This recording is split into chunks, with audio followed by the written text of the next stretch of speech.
so excited.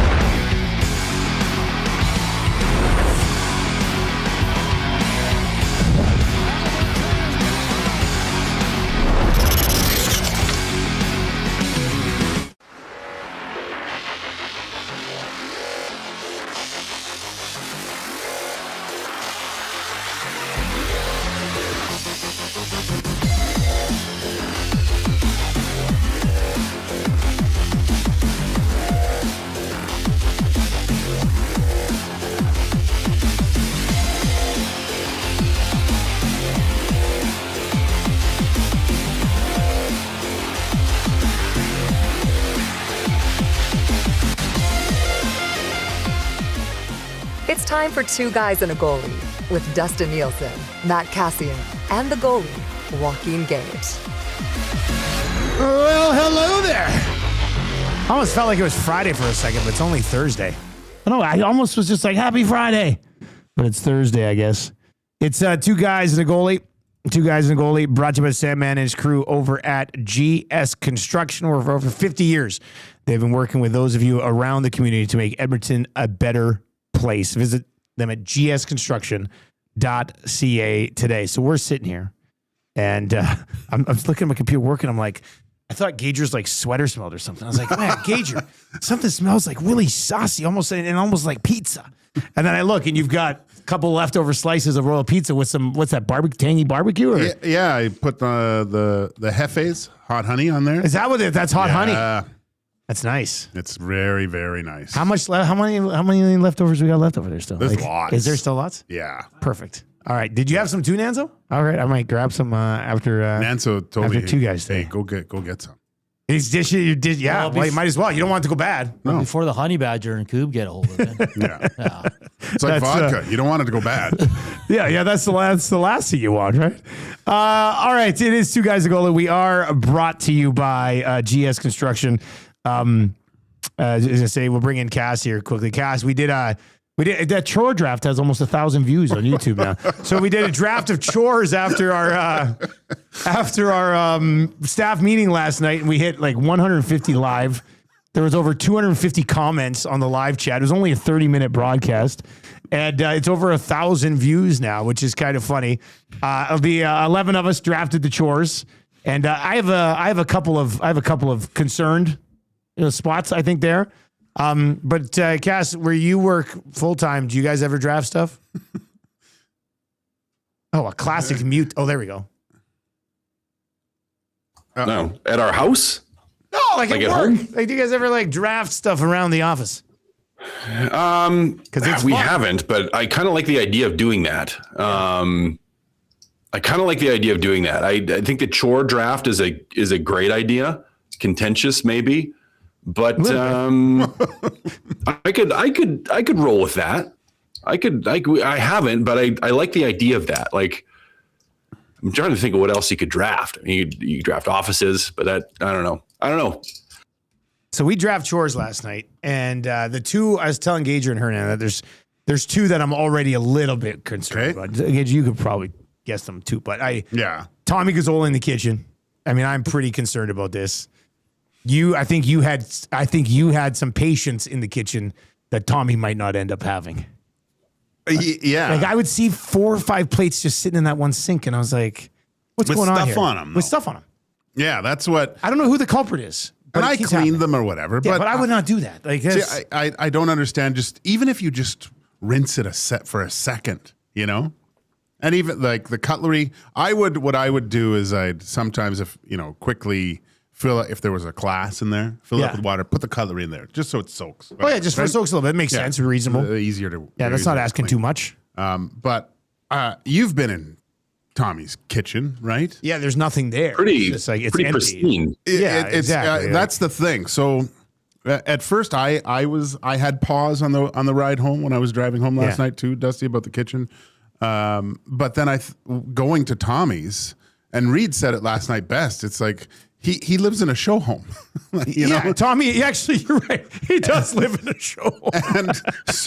and I don't know how far past he goes past where the fridge is situated in his kitchen, right? I don't think he goes past that. I don't think so. Because the oven has never been never been touched. I don't even think it's plugged in. Yeah, like I don't know if you've seen the show Limitless, but that's where They the had a movie too about that. Right? Yeah, Wasn't it that's where the Cooper? NZT was Yeah. hidden in the oven because it was never used. I looked for NZT in there, but nothing was in there. So I'm a little concerned that he just has no experience in cleaning a kitchen. Like his mom's an absolute gem. I bet you she probably looked after the boys doing that. And then I don't know, man. I don't know, but watch what happens if you go to Tommy's place. He is quite, dare I say, anal with cleaning up. He does do that when you're there. Like how you'll pick up a glass and there'll be a cloth and he'll wipe it. Or if there's if there's chip dust, so maybe that's what it is. He's really on it quick. Yeah, so is that like an OCD thing with the crumbs? I think so. And I wouldn't be worried about this one because I think maybe that's good. Yeah, knowing that it's his responsibility, he's going to try to treat it like his own kitchen, hopefully. And there's going to be a little bit of now where it may cause issues is he's going to get upset with people that don't clean up after themselves. Yeah. Right? That could cause problems. He might be the Podkolzin of kitchens. And then the other one I'm worried about is the mopping with Zach with Ice Cube. I don't know. I don't know if he can get his head wrapped around it. And of course he can't. It's impossible. Just to show you what the next 2 months are going to be like, is he took a picture of just filthy stairs and sent it to us and said, "Look at this." Today he did? No, this was, remember when he did, he said he swept the stairs, he vacuumed the stairs, but there was crap all over them. And he was like, "Check out my work." And I'm like, "What?" And then last night, the whole fiasco with not putting the garbage bag back into the other bin. He was just rattled, eh? Oh God, it was great. It was great. I'm kind of worried that he mops the steps, then slips on them and falls. That's kind of my major concern right now. So. Well, the one thing I mean, I don't think we need to buy a new vacuum, but that was his suggestion last night. But a broom we do need. You did say a broom. Yeah, that's a good idea. I think I had another one. I forgot to bring it. Like a kitchen style broom, or like a thicker broom that you can work on those stairs. Well, it's not. We don't want like a regular broom. A regular broom. Okay. I think we should get one anyway. Yeah, we should have one anyway with. And maybe a little broom that you can mop. Sleep into. There's 2 for $1. There's a dollar store over there. It's probably like $3. So. Yeah. Okay. Yeah, we can make that work then. Yeah. All right. We'll put it on the list of purchases for 2027. I think that's how I have to work it. And Troll says, and now because I did announce last night at the end of the draft that there's a $100 incentive bonus for whoever I deem does the best job on chores over the next 2 months. Troll is suggesting that I should also have a fine for who does the worst.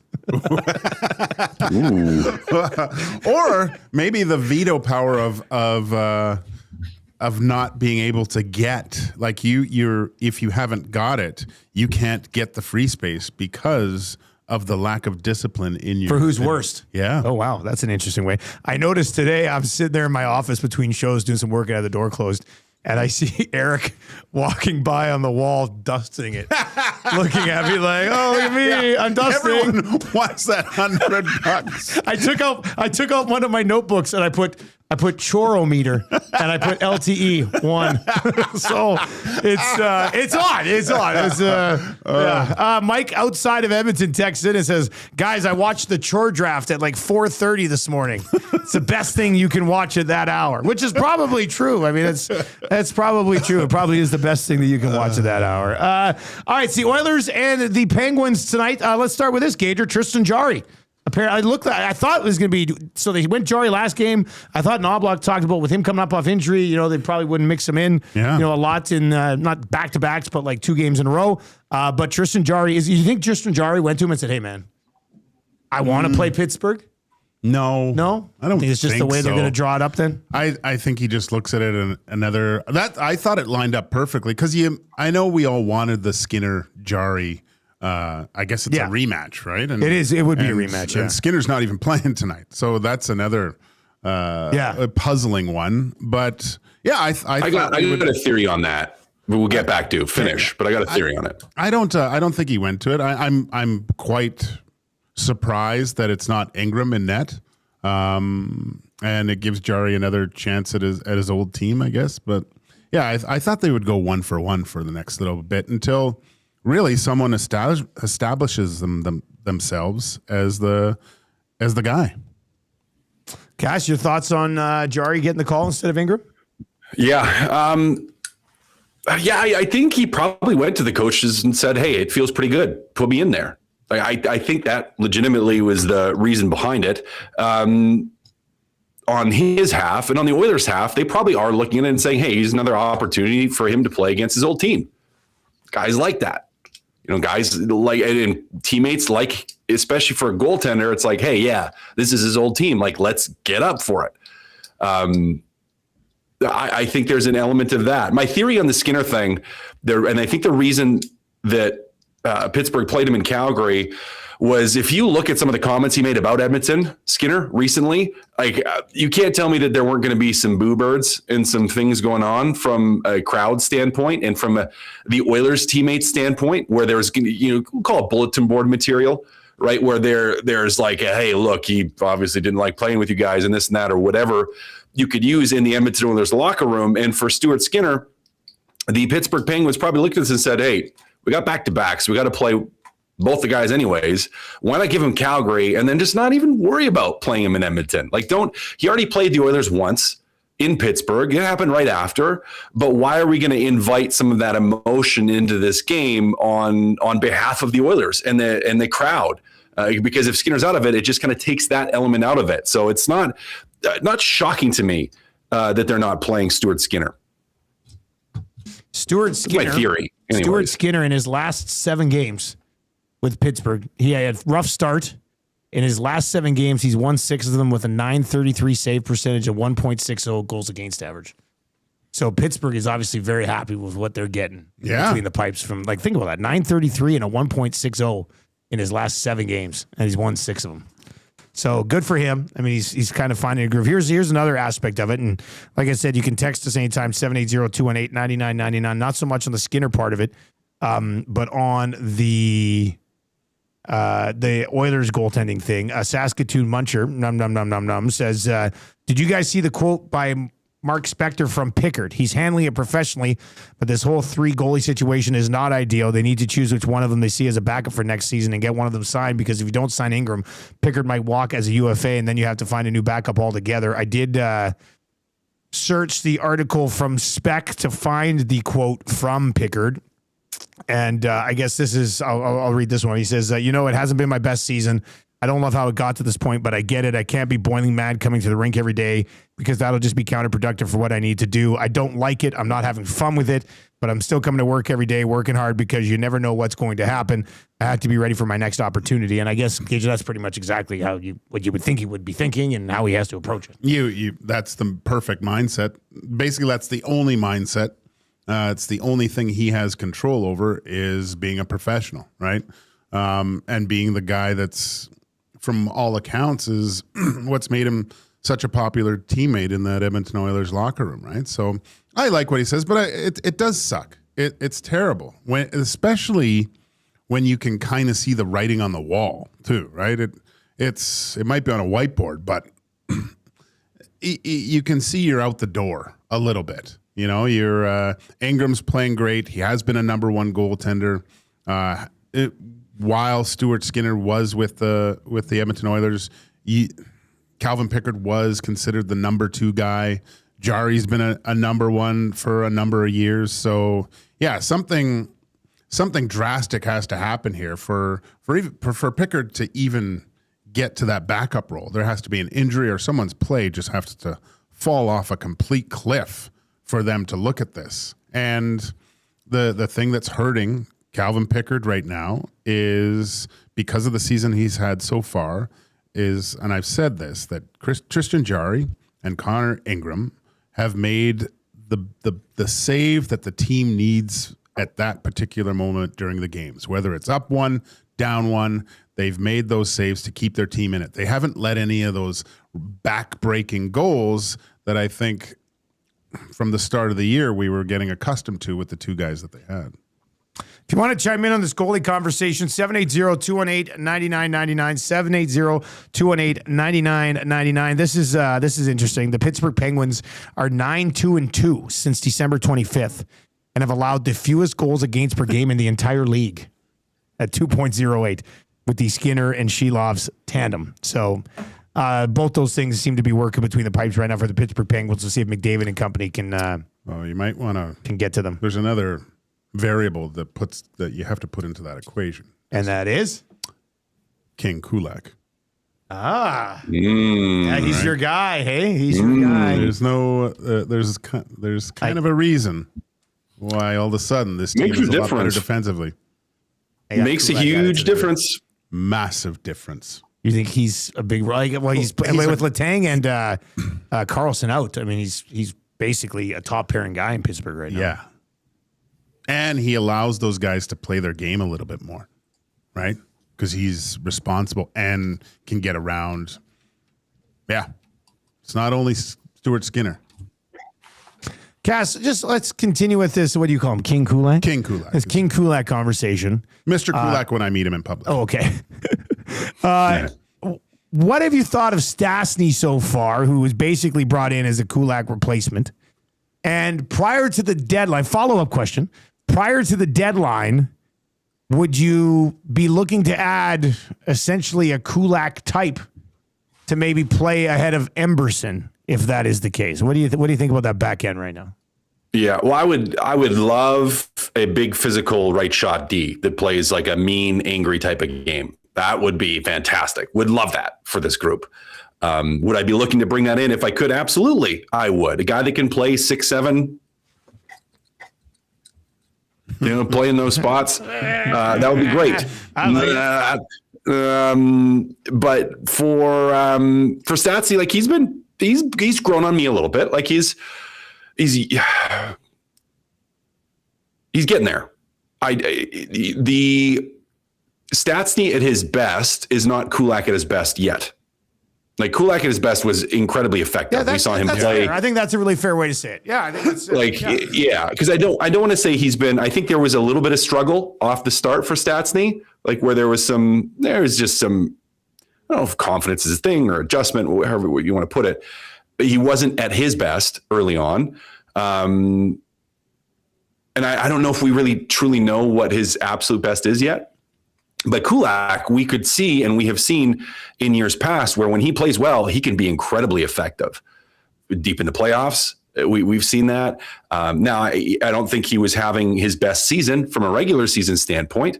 We maybe this year earlier saw him struggle more than he has in years past, but we all know that effective player is still there. And I'm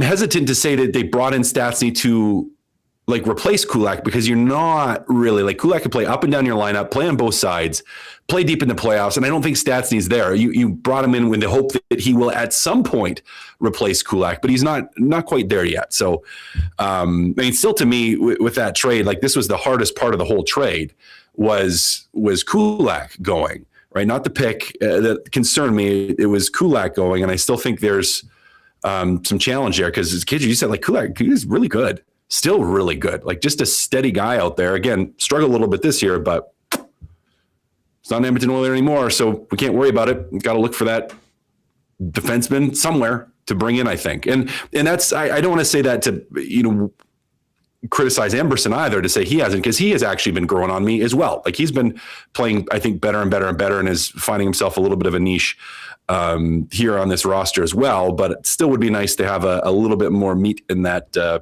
that defensive core. To compare them to meat too, Kass, last year Emberson there were similarities to a brisket where he was getting hot, but he did hit the stall there for a while, right? and remained at the certain temperature and didn't progress. I like both guys right now. I think there is a steady progression in their play, like especially Emberson. He does look like he's getting better. Stastny, we've seen the ability to get around on the ice. Really good first pass. Has been able to do some stuff. Oh, there's there's definitely something there with these two. But saying that, let's see where they're at when the playoffs come around, or closer to the trade deadline, I guess, because that's when you're really going to know if you need to add something else. But if they keep progressing along this trajectory, I do think that. I am with you, Kassian. You would love a rugged, mean, right shot defenseman that can munch about 20 minutes. But I do like these guys, and I think if they keep going the way they are, it might make the decision for Stan Bowman not to do something a lot easier. It's got to do something though, right? Like, yeah, you're not just going to leave the team as is. Are you getting better, or are you insulating? Because I don't know what's available. I haven't really looked. So you're insulating for if something were to happen, as opposed to actually trying to make. Yeah. I know how it would go over in this market if he just keeps things quiet at the deadline. Like.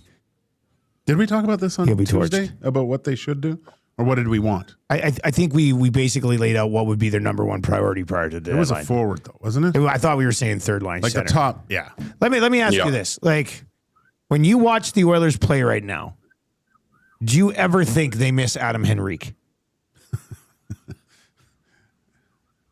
Not right now, no. Adam, turn it off for a second here. No. Yeah. Well, what I mean? Like, yeah, no.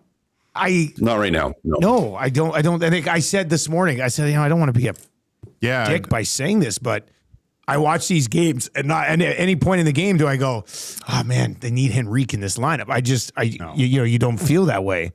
I'm not necessarily saying, they're better because he's not in the lineup, but you're watching the lineup. You're not going at any moment do I go, man, they need Adam Henrique out there right now. So I'm hoping that, come playoff time, his veteran prowess. What is that? I don't know, man. Like, instead of having Ike Howard out there in a playoff game because you're a little bit concerned because the spotlight might be too big, you've got Adam Henrique out there who's been there before, at least, that type of thing. It's not going to phase him as much. I get that's a given, but how far do you get with a little bit more experience and good on draws? I would be interested to see Adam Henrique on the wing. With who? Potentially that, or just on Lazar's line? Like on Lazar's line, just to see. Just to see. I would be interested. Take away a little bit of that center responsibility. Got to skate a little bit less as a winger. I'd be interested to see that. Who's on that line? Roslovic, Lazar, Janmark? What, right now? No, if you're building that line. Which line? You're saying like Lazar, Henrique, and who? I don't know. You mean Lazar, Henrique, and Lazar, Henrique, not Ross. I would say Lazar. Probably Lazar, Henrique, Janmark. Yeah, Matthias Janmark. Yeah, that would be it. That would be the line. Yeah. That should be a shutdown. That should be your fourth line. Yeah. All right, then Mangiapane's out, Frederick's out, Kapanen is back, and you keep Roslovic. Let me ask you this, because I wanted to get to this anyway, and then we'll get to some Penguin stuff, some top 10 duos since 1980 stuff. Kass, do you see Roslovic, Howard, and Savoy as a line that you can play consistently in the playoffs? Potentially. Potentially. Like, it's got the components there. Now, the big question is if it's if you're playing a team that's playing you more physical, that likes puck possession themselves, and they trap you down in your zone for a little bit, are you going to be able to turn pucks over and escape that situation unscathed? Like, that's going to be the I don't want to say tricky thing for that line, but the telling thing for that line. Like, if they can show us that they can play in their own zone defensively well enough and turn pucks over, then I wouldn't have a problem with that line. Like if Roslovic can consistently play that center position well, and you have to remember too, like Savoy also is a natural centerman. So you have guys that like, if you're coming back into the zone, you have some support. It doesn't have to be like swap out, try to get your center low. It's like, well, no, Savoy can naturally play down there a little bit. If Roslovic needs to stay on the wing, like you have a couple options there. So I'm not ready to say would be excited or thrilled about it, but I'm getting there. Like I still love, and that line has done some good things, but I still love some of the potential to that line. That's the thing. I think it's a lot of its potential, but I also don't think we can be going into the playoffs going, they have the potential to be something you can play, right? Like that. Right, but we still got time in the season, Dusty. Yeah. Like it's not here yet. Like Roslovic has 2 goals and no assists in his last 10 games. And I like watching him play. Like I look at that line, I go, man, this line's fun to watch. But he's got 2 goals since the beginning of January. They came in 1 game. Outside of that, he has no points. And that's where mostly he's been playing center. So it's not like he's driving a ton of offense as the center on that line. Howard still only has 2 goals in 26 games all year. And Savoy just scored his first goal in 16 games. So like in general, at 5-on-5, that line's not really doing anything. So, I just worry that it's a little bit of inexperience and maybe not an ideal third line center to be on a third line for a team that's going to have to go beat Colorado in Colorado. Yeah, but I also, since they've been going to that line, I've always thought there was something, and then they have that great night against the Canucks, and then you see Canucks are the shittiest team in the league. You're still scoring, right? It helps, an empty net goal still boosts your confidence a little bit, right? So, and that's what you've been waiting for those guys. So maybe the potential, I think, has grown over the last week with that line to see what you have. By the time playoffs roll around, do you want them established and had some good success going up against other teams' top players? Even when they do get him, they bend but don't break, and they keep this kind of updated pace of scoring. I think, that would be perfect for the Oilers. Hampton Steve texts in and says, LeBron has an article out this morning that basically spells out the Oilers' deadline plans. I mean, they're basically what we've been talking about for 6 months. Like, this is not breaking news. Will be a top 6 winger to push Nuge to 3C, or a 3C that keeps Nuge on McDavid's wing. Yeah, I think Zach could have come up with that. You didn't throw that in the garbage? No, but like, there's no news there. That's, of course, they're going to try to get a third line center. To me, you just leave Nuge where he is. I don't think you leave Nuge where he is. It's too dominant, that line. It's too good. Yeah. You're going to bring in somebody who hasn't played with McDavid or Draisaitl, then move Nuge off what's one of the best lines in the league when they're together to play him as a third line center. No. I don't think that makes sense to me. No. And Nuge doesn't, I don't think Nuge comes out of the top 6 ever. No. I don't think so. 2 years from now. Yeah, maybe a couple years from now when Howard, it can be a top 6 winger, and then you can kind of move things around a little bit. McDavid, Draisaitl gone. But like right now, it's undoubtedly Hyman, Nuge, and McDavid are their best line. Yeah. Like, I don't know why you would touch the one thing that actually really, really, really works. Exactly. No, you're not touching it. Yeah. Why would you?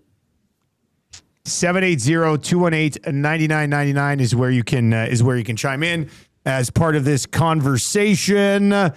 Pittsburgh did play last night. They did pick up the win last night. Kass, I got to get like Sidney Crosby. He's in his 21st year, you guys. And right now he's on pace for his 4th consecutive 90-point season. He hadn't had 90 for like 3 years or 4 years before that. So in years 18, 19, 20, and 21, he's hit 90 points. He's 14th in the league in scoring right now. He's going to be on the top line for the Canadian Olympic team. And like, this is year 21. I don't know if we're realizing as hockey fans in general that Sidney Crosby's in his 21st year and is still one of the top 10 or 12 players in the entire bloody league. Like, it's pretty amazing. It's crazy. Yeah. It's insane. Like, this type of stuff's unheard of, man. And he's still doing it. We always, we do our best players ever. He finishes his 21st season with 90 points. Doesn't he then solidify his place in the top 5 of best all time? The top 5? Top 5? Yeah. Noodles was trying to make a case to put him even higher this morning. Yeah, like the top 5 of all time. Because he's an automatic top 10. If they win a gold that, this year again, how is he not? He's gonna. Well, but he's also if he plays 2 more seasons, Kass, he's gonna be the only other guy to get to 2,000 points. Yeah, Gretzky. Like, yeah. I mean, you can. Yeah, I think there's a good argument you can make there. He's got the championships. We put stock on that. I don't see the Olympic gold. I don't put as much into because I'm like, if he wins Olympic gold, it's not just going to be Sidney Crosby. It's also going to be McDavid and McKinnon and McCarr and. So to me, it's like that wouldn't push it over the top. It helps the legacy, absolutely, but it doesn't push it over the top or make the difference. Now the 2,000 points, Dusty, I mean, that's pretty hard to argue against from getting him into that, we'll say top 5 of all time. It's pretty tough. And doing that in modern era. It's 100 points a season for 20 years. Yeah. Right? Like it's 100 points a season for 20 years to get to 2,000 points. Yeah. And he'll play 21. He'll probably have to play at least 23 to take a run at 2,000. So it's not like he averaged 100 points a year, but like the longevity of it is mind boggling to me. Yeah. Such a good player. And he scored last night. And he's on our parlay today as well. He was on, I think Nanso had Rust point. I had Crosby point. Yesterday? Yeah. Did Zach blow it? Zach's pick was in the garbage. Which he took out and didn't put a new bag in. Crosby. Man, let's say 5 years from now, I think there's a good case that we're sitting there going, he's joining Gretzky and Lemieux on the Mount Rushmore, and then you figure out the 4th spot. Yeah. Right? Like, I don't think that's too crazy. Me neither. Jeez. So anyway, watch for him tonight. He'll probably Oilers have done well against Pittsburgh. They've won 8 of 9, and they score 4 in like every win. Yeah. But Pittsburgh did beat them 5-3 last year in January. Oh, did they? Yeah, they did. Yeah. Okay, so along with Crosby coming to town, Malkin's coming to town as well. So I thought it would be fun. I put down, like, I didn't dive in a ton. Like, I didn't do a ton of research on this. It's kind of off the dome. But I've got the top 10 1-2 punches in the NHL since 1980. Okay. So that gets Gretzky in there, but it eliminates Bobby Hull and Makita, or an Esposito if you want to do that, Lafleur and Steve Shutt. So basically, since Gretzky existed in the league, these are the top 10 1-2 punches that I have. And it's not necessarily duos like center winger. It's just top 2 guys on the team. I don't necessarily have them in order, but I'm also going to say probably not a lot out of order here. All right. So I've got Gretzky and Messier at number 1-ish. Mm-hmm. Lemieux and Yager right after them. Mm-hmm. Crosby and Malkin, 3 Stanley Cups, both of them won Hearts at the next spot. This could be a bit of a homer take, but I'm going to put McDavid and Draisaitl at number 4 just because of the ridiculous amount of points that they have scored as a duo. Mm-hmm. Don't have the cup. There's one other duo on here that doesn't have. Actually, there's 2 other duos on here that don't have cups. Forsberg and Sakic. Fedorov and Yzerman. Brett Hull and Adam Oates. Datsuk and Zetterberg, which I think a lot of people probably forget was awesome and won multiple Stanley Cups. And then I've got the Sedin twins. Yeah. And then I'm torn on the last one as far as 1-2 punches go. Are they from San Jose? Well, there's Thornton and Marlowe, or there's Kane and Taves. Ooh. Yeah. I mean, you kind of got to go Kane and Taves because they won cups. They won, 3 cups? Yeah. And Conn Smythes. And Conn Smythes. They both have Conn Smythes, right? So Thornton and Marlowe, I'm totally fine with it. I actually did have Kane and Taves like slightly higher than Thornton and Marlowe here, but so I think it's Kane. But am I missing anybody? I'm trying to think if I'm missing anybody. I was thinking of, and you hit most of them. You hit most of them. The Sedins were like, I wonder if he's going to put the Sedins on there because I would have the Sedins on there. I thought they probably deserve, right? Like, duo. Here's one. I mean, are we just doing forwards? Like, can it be, or can you have defensemen in there too? Because it's like you could. McKinnon and McCarr. That's what I was. I was going to say McKinnon and McCarr. McKinnon and McCarr is a good one. Yeah. Yeah. If we're allowed to put defensemen in, I mean, could you do Consummate Kucherov, that year. Stamkos?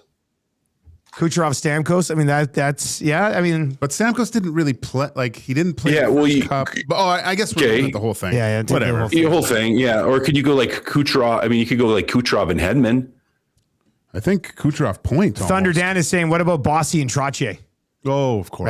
That's Right. Yeah, modern. Yeah, that's Yeah, it. that's. Yeah. I would have just caught the first Got part the- of that. Yeah. But a little Yeah. bit of the tail end, kind of in and out of it, but it's worth a mention. Oren Esposito, I'm talking, this was post 80, so I mentioned that Oren Esposito not on there. You know one that I did think about putting on there?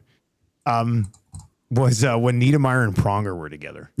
Because that was just unfair. I mean, you had Scott that is- Niedermeyer and yeah. Chris Pronger on the Yeah. ice for 50 An of the hour. 60 minutes. They both played they could half both- an hour yeah, a game. I know, like... So Yep. Like Niedermeyer, and what happened? They played together. Boom, Stanley Cup. Like part of me was just like, I think Niedermeyer and Pronger probably deserve to be. you don't have one that probably. I mean, does this one push Thornton and Marlowe out a little bit more? But Korea and Solani Oh, Korean Solani was pretty good. That's a pretty good one too. Didn't win anything though. didn't win it, but they kind of matched. They were awesome though. They were Korean deadly. Solani were so good. That was so good. God, You had- those guys were. Let's look up. They a couple were- of Getzlaff and Korean Ladd Solani for a little years, bit. like, they were. They were enjoyable. Yeah. Paul Yeah. Korea and Teemu Solani. Getzlaff and Ladd could be another one. Yeah, sneaky one. That's another one that could be there. Look at this. Look at this one here. I just clicked on this. I totally had forgot that this had ever happened. I didn't know that this had ever happened. This was the 95-96 Mighty Ducks. Okay, Solani was injured. He only played 28 games, or maybe they got him then, or whatever. Anyway, he only played 28 games, 36 points. Steve Ruchin was second on the team in scoring with 19 goals and 44 points. Paul Correa was 20 years old, had 50 goals and 108 points. He had 50 goals and 108 points, and nobody else in the team had more than 44 points. Correa had 50 goals. I know I talk about like Pavel Bure in Florida when he had like 90, but I did not realize that Correa had that season. That's nuts. That's like Celebrini this year. Yeah, Kind of. Yeah. Oh, yeah. Like I close, think actually. Backstrom and Ovi too. Backstrom and Ovi, that's another one too. Yeah. If you want to look at like stats that are absolutely ridiculous too, you look at Paul Correa when he played in Penticton in the BC Junior League. Like I think he was beating the next guy closest to him by like 60 points, but he was on the absolute worst team too. Like they were The Penticton Panthers. Yeah, they were just horrible. He had 132 points in 41 games in the BCHL. He lit me up one night in Penticton. It was so bad. He was essentially banking the puck off guys going to the net. I think Like on purpose, on just purpose. This is what I'm gonna Yeah, do. he hit Jason Podolin like I think twice in the pants, and it went in. What abuse! So after he puts up 132 points in 41 games in Penticton, he goes to Maine and throws up 100 points in college hockey. 100 points in 39 games. And he was with 100 points in 39 games. Was he with the Ferraro brothers? I think, or was he playing with Wiseman? I think maybe it was Wiseman. Anyways, I remember watching some of those Maine games. It was stupid. And then in 94, he went and played for the Canadian national Yeah. team. That been during the lockout. Mm-hmm. Paul Correa, Brian Savage, Peter Nedved on that team this year. But yeah, he and Solani. Yeah, Correa and Solani, really good answer. Yeah. That's a really good answer too. Who else are we missing? 780-218-9999. This one's over here. Roenick and Amante back in the day with Chicago. yeah. They had some big ones. Joey Juneau and Adam Oates when they were together. That's what I was thinking. Lindros, What about Lindros and Bondra? Leclerc? Lindros, but you have to put, who did Bondra play? Like Bondra was scoring 50 goals. Was that with Oates? I think in Washington, and I think Juneau was on the other side on that line. But Somebody hilariously put in Marner and Matthews. You are a funny guy, Pennersman Kings. You could do. I'm trying to think. Dallas. You could LaFontaine and do. McGillney. LaFontaine and McGillney would be a good one. Man, you could do Medano and Hull. oh yeah, you almost In do Dallas? Zubov and Medano. Yeah, that's a Right? good Or you could do Zubov and Medano. Yeah. Yeah, Bondra scored 52 one year playing with Adam Oates. He had 58 assists. Joey Juno's on that team as well. And then he also scored 52 in 67 games. And that one was without Adam Oates on the team. That was with Pavanka and Joey Juno, I think. Okay. You know what? This has been a good conversation because a lot of low-key duos popping up over popping up for a little Who would while. you put in? I'm just going through teams, but who's the best duo for the Los Angeles Kings? Is it Kopitar Brown? Doughty Kopitar? Doughty and Kopitar? I think Doughty Kopitar. Yeah. Probably Doughty Kopitar. You could do if you're including defensemen, could you do like a Gretzky, Bernie Robitaille and Nichols. Blake? Yeah. Gretzky Nichols, yeah. Gretzky Nichols, Robitaille Blake. There's lots of. There's always good ones. Lemieux, Rob Brown. Lemieux and Brownie. You could go Lemieux and Yager, Lemieux and Francis, Lemieux and Kevin Stevens, Lemieux and Paul Coffey, Lemieux and Larry Murphy. Okay. Like, just come on. When man. we're dying for stuff to talk about in the summer, maybe who is the best player or the best complementary player? Like, it didn't matter who had success with whoever he played with. Because there's some guys that are really good players, but that's a fun one for another day. Yeah. The best Zach Hyman. I put Hyman somewhere in the mix. Yeah. The best complimentary player of all time. That's a good one. Well, a little Heatley and Spezza. Oh, yeah. That was good. And you know what? Here's one I like.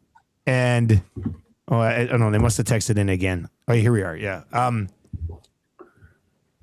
Here's a fun conversation for like a summer thing as well. The most talented two goalies ever to be on the same team. Oh.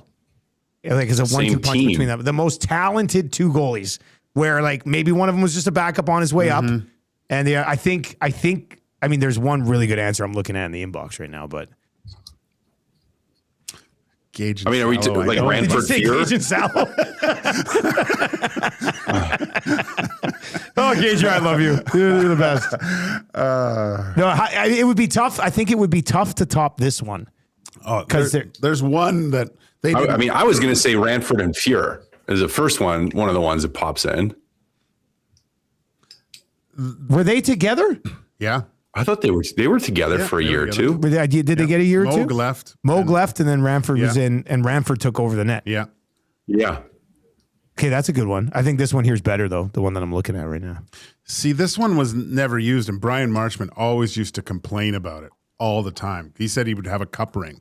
But Belfour and Hasek. That's the one. Is it? Yeah, the one that's spurring this on, Belfour and Hasek. Yeah. Think but they about never that. played Dom. And I remember Belfour was the guy. Belfour was the guy. He should have been the guy. Like and it was. Hasek came late. Like I don't think he came into the NHL till he was like 28. He didn't come over right? till later. Yeah. So and I got Brian another good Marchment one. would tell stories how he hated shooting on him because no one could score on Hasek in practice.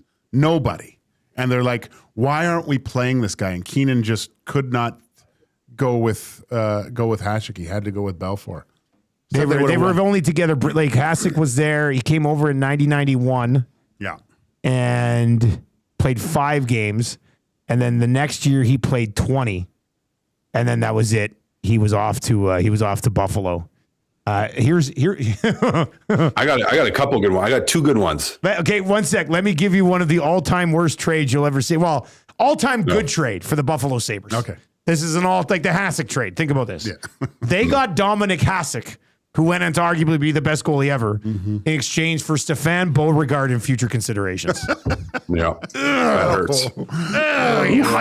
You might want to get that one back. Now, Beauregard had played Yeah. a little bit. But someone got fired over that. Yeah, somebody got fired over that. Beauregard ended up playing 90 career games with a 3.65 goals against average. And I think Dominic Hasek was a little bit better. Dominic Hasek, oh my God. He played 735 career games.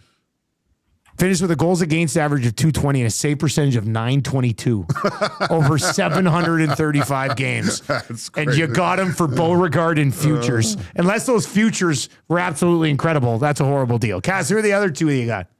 I got two pairs. One, Thomas and Rask. Oh, yeah. Right, Yeah. Yeah, Thomas and Rask, same time. And then the other one, I think, so correct me if I'm wrong. this is going back to like old video games. I think Van Beesbrook and Richter were on the same team. Yeah, They were together. Yeah. Another one that was untapped. Because it wasn't Van Beesbrook in New York before Van Beesbrook Florida. was there before Richter, and then when Richter came along, they were like, Richter's the guy. But I'm pretty sure there was some overlap there. Oh yeah, there? there was. Yeah. Yeah. Bishop and Vasilevsky. Oh, like Ben Bishop when he was, And if you really, I would put them on that level. If you look at my career, the partners that I had, it's kind of like Wayne Gretzky and his brother, right? Because the guy that I was with was so good, raises my value up. Because like Gage Ranford, Gage Cujo, and Gage Sallow, all those guys were in the top 5 of goaltenders at the time. So I'm like. You're the goalie whisperer. Yeah, it's the highest scoring family members in NBA history. LeBron James and Bronny. That's basically what it is. I'm Bronny. You're the NHL version of Bronny James between the pipes. 780-218-9999 is where you can get in. So yeah, look, I mean, I put together a pretty good list of 10, I thought. Yeah. And then there ended up being another 20 duos. And you're like, oh yeah, they were pretty good too. But I do low-key think Niedermayer and Pronger was unfair. I mean, that's just Cheat code. That's possibly the 2 best defensemen Ever. They're like at the same time on the same team. That's a good one too, actually. Top 2 defensemen that were ever together on the same team at the same time, and Niedermayer and Pronger would be in there for sure. Yeah. Mironov and Ulanov. Sold. Okay, yeah, that's a good one too. Eddie Belfour and Marty Turco were together. Oh, right. That was a pretty good group too. And Turco, Mike Smith. Haji says Cujo and Gager. Yeah. Oh, there you go. That's another Brawny for you there.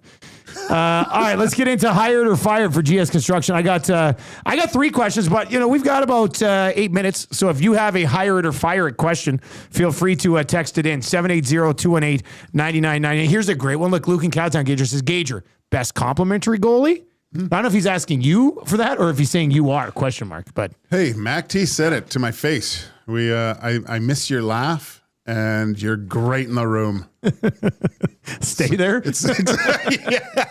I don't know if he was cutting me down or pumping me up. All right. Anyway, if you have any hired or fired, 780-218-9999 or over on the nasty chat. Big Dog 8820 says Lidstrom or whatever plug was on the other side with him.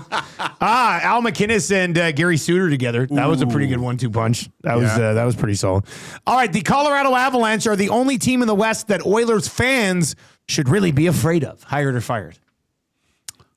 Fire it. Yeah. Fire it. Fire it. Who else would Vegas fans Golden Knights. legitimately be afraid of, though? Vegas, you don't want to look at the Vegas Golden Knights right now and still I'll look at them, but I a little wouldn't be bit. afraid of them if I was an Oilers fan. I don't I'd know be why a it's little afraid. it's not Vegas for me. It's Dallas.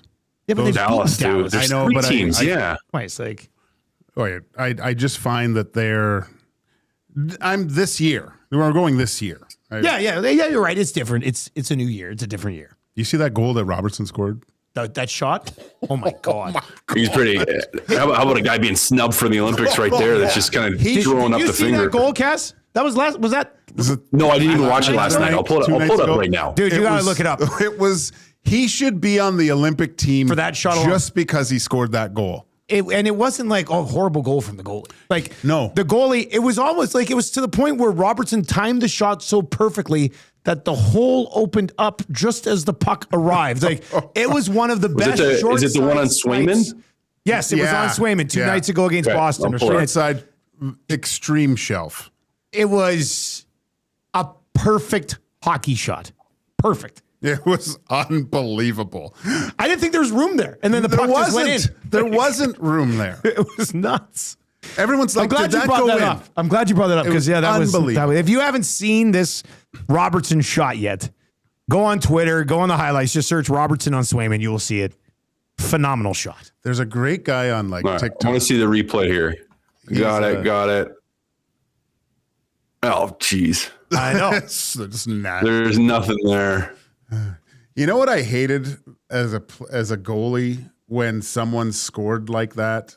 Like, and you get to practice. In practice, Cass, the TV'd be on, and you'd watch. There'd be highlights from the night before and show goals, and then everyone would see that goal and try to make that shot in practice the whole rest of the day. Oh, yeah. And I just have everyone's on the left side of my face because everyone's just going short shelf all the time. And I'm like, you're not Robertson or whoever the guy that scored that night. It's like, stop it. You got 3 minutes of ice time. That's funny. So Kass, you saw it, eh?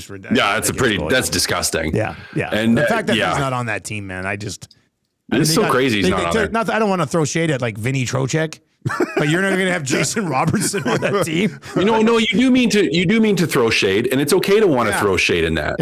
Throw shade at Trocheck because it should be Robertson. One of the best goal scorers, regardless of where you're from, in the last year and a half. He's one of the best goal scorers on the planet, and he's scoring like crazy right now. Like, Jesus, come on. I don't get that. Billy Guerin. Yeah, Billy Guerin's got to go have somebody fake an injury and get Robertson on his team. Like, imagine if they lose to Canada 2-1 in the final. You're like, well, you left what, Caulfield? Caulfield and Robertson, two awesome goal scorers. Yeah. Just complete, and some guys who've been clutch. Just right off the roster. I mean, it doesn't make any sense. All right, let's go with this one. Alec Regula needs more time in the American Hockey League if he's going to ever become an NHL regular. I've said it multiple times. Yep. I think the best thing for him is to go down. Yeah. Hire it. I agree. Okay. Let's get to a couple that have come in here. Waddy in Cloverdale says, hire it or fire it.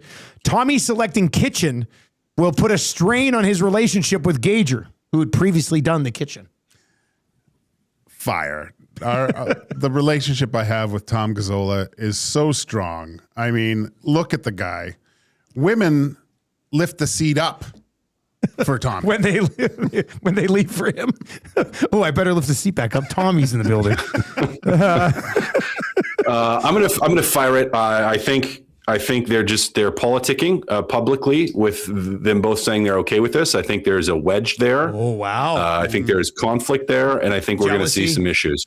Yeah, but I always view it as your kitchen, Gager. Oh, okay. That's why it's going to be weird to me. You know, like you're the one who actually makes real food in there, and this is where the problem is going to happen. Yeah. Because Gager's going to go to make real food. He's not going to clean up, and Tommy's going to be his OCD about it, and is going to be mad that he has to clean up and that Gager didn't clean up, and then we're going to have conflict. So it's going to be a real thing. I think with this extra 100, it shouldn't only be just your job, but it's a team like atmosphere, like the chore hero. Maybe you're helping out with other people's chores. Yeah, I don't hate that idea, buddy. I don't hate that idea at all.